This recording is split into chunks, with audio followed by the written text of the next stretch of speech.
Uma das pautas do Senado Federal nesta terça-feira foi a medida provisória que estende a valorização do salário mínimo às aposentadorias e pensões. Com a medida, os aposentados que ganham acima do piso nacional terão reajuste. Por isso, no quadro Bom Dia INSS de hoje, eu recebo a presidente da Comissão de Direito Previdenciário da OAB, a Ordem dos Advogados do Brasil, em Mato Grosso, Camila Santos. Bom dia, obrigado pela presença aqui com a gente. Bom dia, obrigada eu pelo convite mais uma vez. Antes dessa proposta que está sendo analisada em Brasília, qual que é a regra geral para trabalhadores da iniciativa privada quando se aposentam, sejam eles com o salário mínimo ou acima desse valor?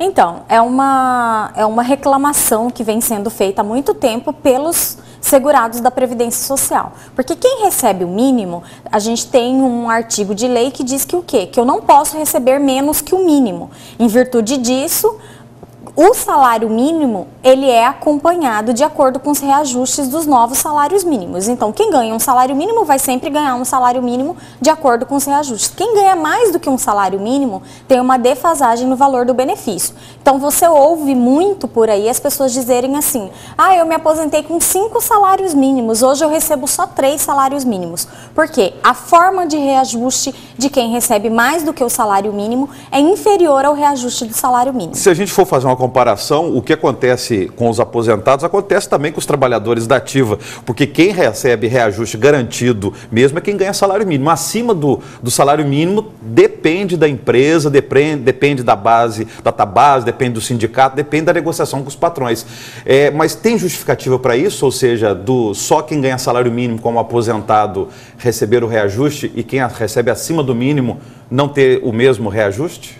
Então, é justamente, como você falou, igual a iniciativa privada, igual os trabalhadores das empresas. Então, o que acontece? É feito um parâmetro do crescimento do país nos anos anteriores para se fazer os reajustes posteriores dos aposentados que recebem mais do que o teto. Mas no caso da Previdência, qual que é a alegação dela não querer pagar para quem ganha acima do salário mínimo o mesmo reajuste que ela dá para quem ganha o piso da aposentadoria ou da pensão? Justamente o aumento da expectativa de vida, economia do dinheiro público, né? E, então, para não quebrar a Previdência, é que os reajustes são feitos de forma diferenciada. E que os tetos da Previdência, eles não estão acompanhando também o reajuste do salário mínimo. Então, o que acontece? Antigamente se falava em 20 salários mínimos de teto da Previdência Social. Hoje a gente fala em 4.000 e poucos reais, que não é nem 10 salários mínimos. Agora, se essa proposta vingar de reajustar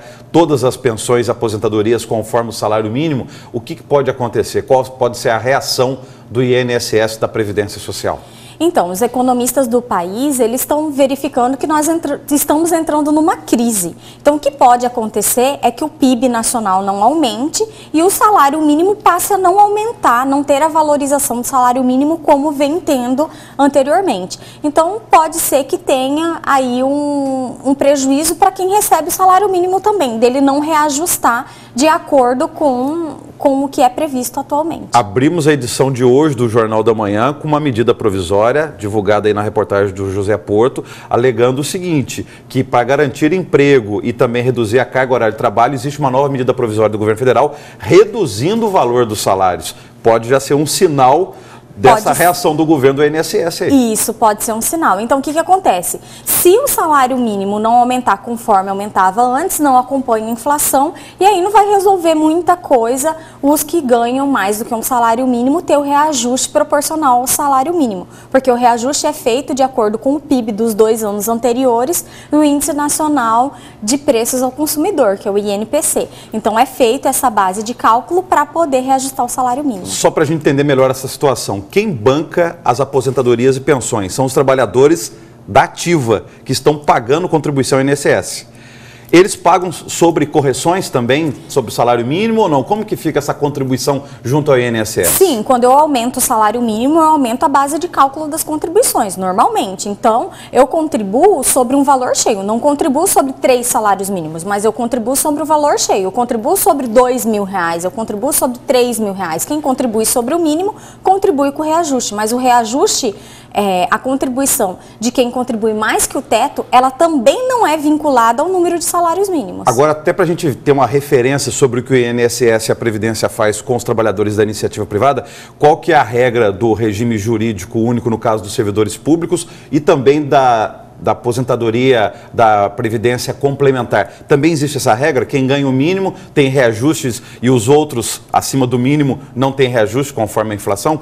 Mais ou menos qual que é a regra desses outros regimes? Então, é diferente a forma de calcular o salário de servidores públicos e também a forma de pagamento das previdências complementares, porque eles têm uma contribuição diferenciada quando aposentam. Então, eles continuam pagando a previdência deles, eles continuam vertendo contribuições para o sistema previdenciário deles. Então, é um pouco diferente as formas de reajuste em virtude dessas contribuições. Nós estamos num momento do Brasil que fala muito em transparência, abrir as contas públicas. Não seria a hora do governo federal vir a público e abrir essas contas do INSS para a população? Porque o que a gente ouve aí nas últimas décadas, não é nem nos últimos anos, nas últimas décadas, é que qualquer aumento de aposentadoria, de pensão, vai quebrar a Previdência. Mas essa notícia nunca acontece de fato. Não seria a hora do governo federal já vir a público, aproveitando esse momento aí, essa pegada de transparência e mostrar essas contas da Previdência Social? Com certeza, até porque com essa briga pelo fim do fator previdenciário, com essa briga pelas reformas previdenciárias, muitas pessoas, muitos grupos de sindicatos fizeram contas e comprovaram que a Previdência não está em déficit, como é falado há muito tempo. O que acontece é que o dinheiro que vai para a Previdência Social, ele não é só utilizado para a Previdência Social, ele é utilizado em outros ramos do governo também. Então, o que acontece? O trabalhador acaba financiando outras coisas para o governo e acaba tirando da própria aposentadoria. É como se fosse um confisco do dinheiro do aposentado, porque eu verti contribuições sobre um valor e vou receber um valor aquém daquele em que eu contribuí. Diante de tantas incertezas, de cálculos, qual que é a dica, então, para quem, por exemplo, está prestes a se aposentar? O que fazer no momento desse? Então, as regras estão mudando. Entrou agora a regra Y8595, está sendo votada a progressividade dela.